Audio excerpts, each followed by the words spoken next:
राधे राधे। कैसे हैं आप लोग? ईश्वर कृपा से आप सब अच्छे होंगे। ईश्वर सब पे कृपा बनाए रखे, सबका कल्याण करे।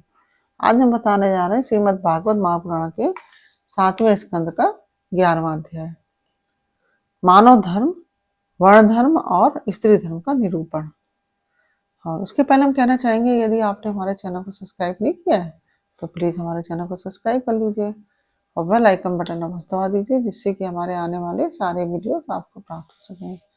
यदि आपको कथा पसंद आ रही है, समझ में आ रही है, तो वीडियो को लाइक शेयर अवश्य कर दीजिए और कमेंट में राधे राधे अवश्य लिखिए।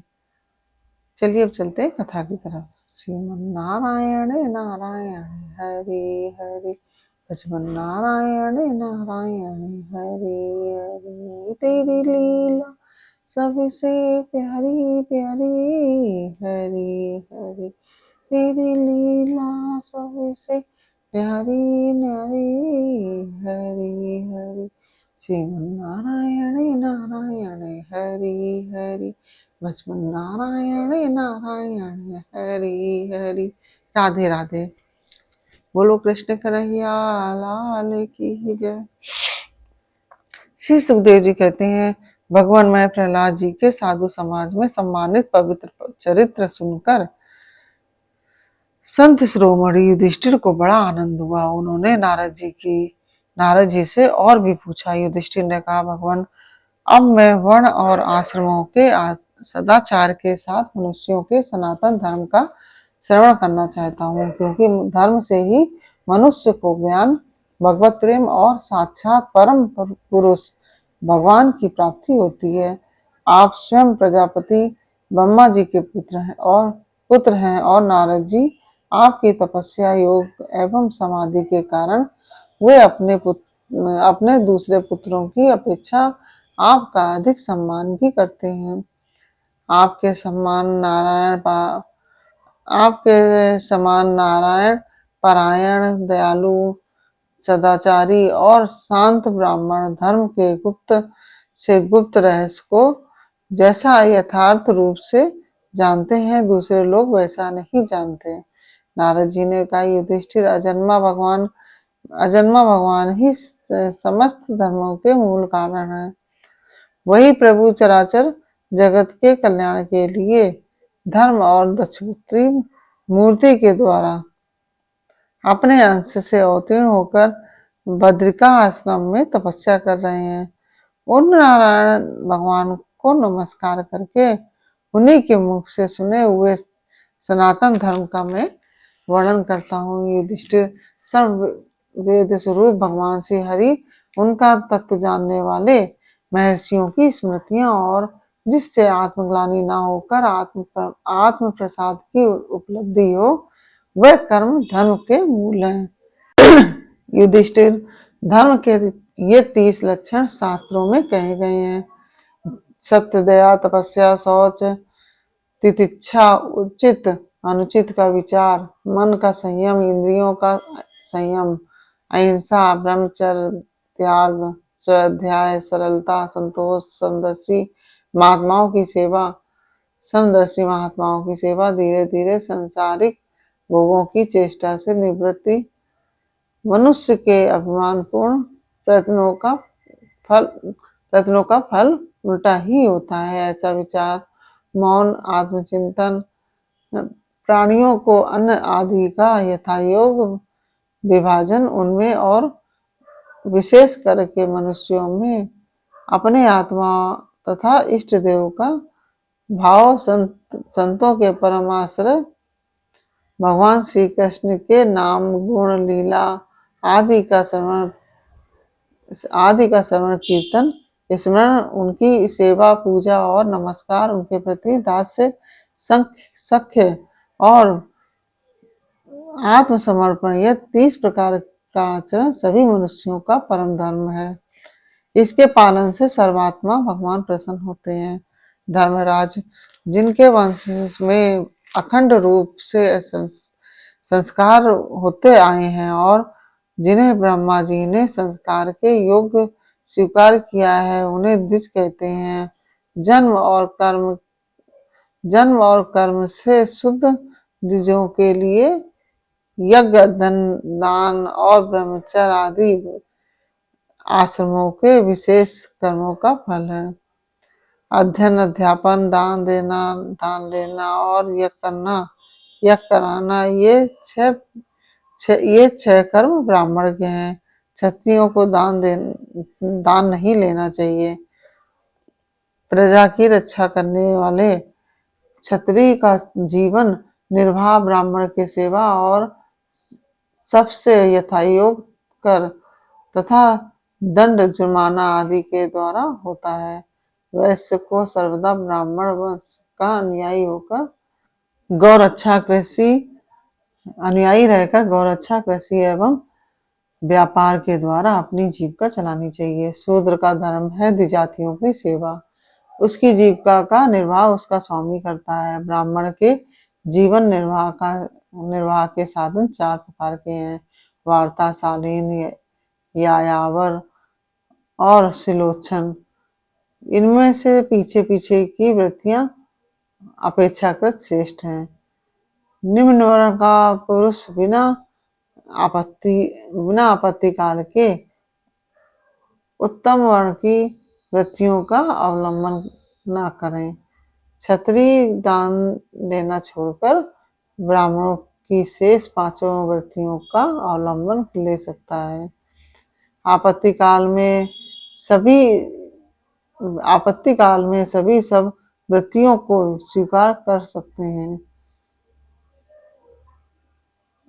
ऋत, अमृत, मृत, प्रमत्र और सत्यानृत, इनमें से किसी भी वृत्ति का आश्रय लें, परंतु श्वान वृत्ति का अवलंबन कभी न करें।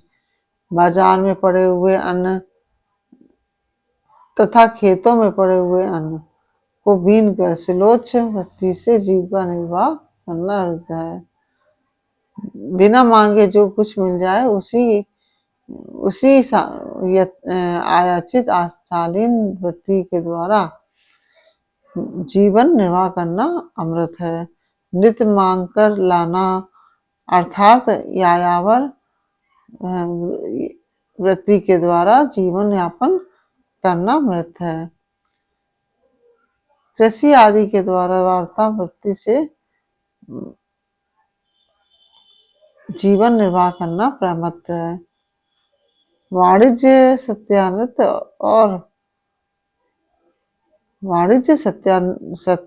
है और निम्न वर्ण की सेवा करना श्वान वृत्ति है।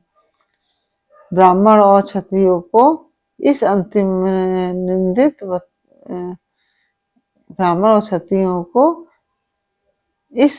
निंदित वृत्ति का कभी आश्रय नहीं लेना चाहिए, क्योंकि ब्राह्मण सर्व वेदमय और क्षत्रिय राजा सर्व देवमय है।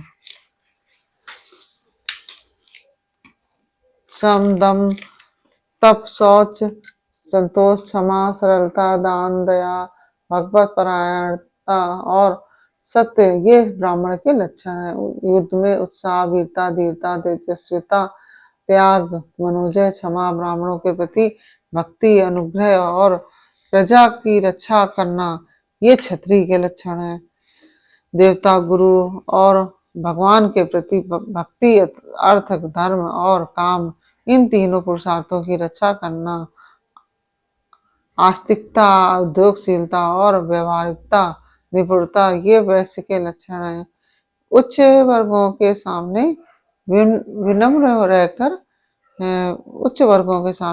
रहना, पवित्रता, स्वामी की निष्कपट सेवा, वैदिक मंत्रों से रहित यज्ञ, चोरी न करना, सत्य तथा गौ ब्राह्मणों की रक्षा करना, ये शूद्र के लक्षण हैं। पति की सेवा करना, उसके अनुकूल रहना, पति के संबंधियों को प्रसन्न रखना और सर्वदा पति के नियमों की रक्षा करना, ये पति को ही ईश्वर मानने वाली पतिव्रता स्त्रियों के धर्म है। साध्वी स्त्री को चाहिए कि झाड़ने, बुहारने, लीपने और चौक पूरने आदि से घर को और मनोहर वस्त्राभूषणों से अपने शरीर को अलंकृत रखें। सामग्रियों को साफ सुथरी रखें। अपने पतिदेव की छोटी बड़ी इच्छाओं को समय के अनुसार पूर्ण करें। विनय, इंद्रिय संयम, सत्य और एवं प्रिय वचनों से प्रेम पूर्वक पतिदेव की सेवा करें।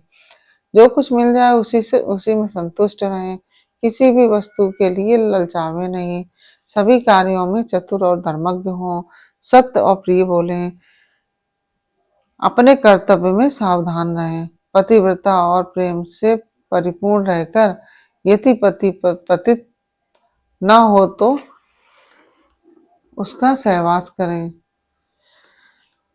जो लक्ष्मी जी के समान पतिपरायणा होकर अपने पति की उसे साक्षात भगवान का स्वरूप समझकर सेवा करती हैं, उसके पतिदेव वैकुंठ में भगवत भगवत